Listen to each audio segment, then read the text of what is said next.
Hello, I hope we're all doing well. Welcome back to more Fortnite news. A very short announcement out there, actually brought to us by Epic just this morning. A competitive announcement once more on the updates of the Rise XXIF situation. If you guys have not seen a breakdown on here or other channels out there, of course, he has now actually received his punishment and he will be forfeiting his spot for the World Cup qualifier. Although a few unanswered questions here, at least Epic has done something with his announcement. Apparently, all players competitively who do actually decide to team will be given a 14-day suspension or ban. Now, I know compared to other games out there, this is very lenient, but I will take it as we can get it, guys, because at least Epic did something with this case. Now, along with that, most importantly as well, besides them forfeiting the spot, it will be Misfits Clicks to actually take that spot and become the first North American player to qualify in both duos and solos for the World Cup. Congratulations to him, very well deserved, and of course, going to be raking in an extra $50,000 with this additional spot. Alongside that, it's just going to be cool to see him compete and actually earn this spot, and just a great story all around because Epic has done something. I think even more importantly about that, though, Epic has now released the official rule set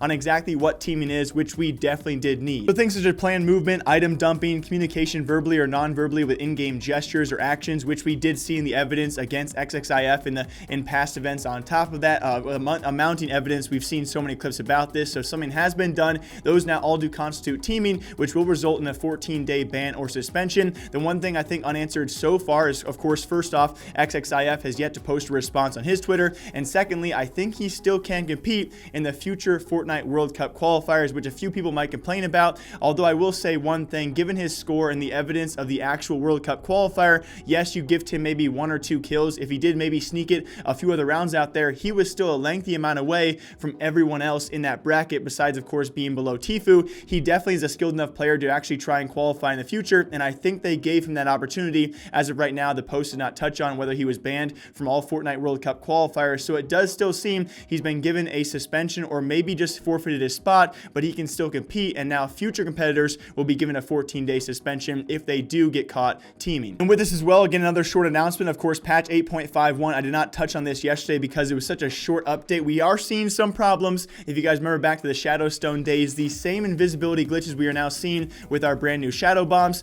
One extra thing I guess you could point out as well, the grenade, the top of that grenade also looking like a dragon, so maybe some hints for the future of the game, which I hope we don't see, at least in the competitive scene. On top of that, also some hot fixes out there for the respawn ban issues, and on top of that, very lastly, turbo building issues should be hot fixed at least to a certain degree for this weekend's World Cup qualifiers, and hopefully those shadow bombs are fixed to a certain extent as well. Overall, I have to be happy about this because a part of me did not think Epic was going to respond about this based on the evidence I saw, at least for this World Cup. Yes, there's tons of past evidence against XXIF, but for this World Cup qualifier, I was not certain they were actually going to ban him, so he has now forfeited his spot, and I think rightfully so, based on all the evidence that was out there, but still surprised that Epic did respond and glad they did. So I will take the punishment as it comes, and hopefully this weekend will be clean enough for the World Cup qualifiers. As always, my name is Jake. I hope you guys all enjoy it, and I hope to see you back here Monday as we break down the World Cup week number 4 qualifiers and who actually takes their spot this weekend, and hopefully no one is accused this weekend.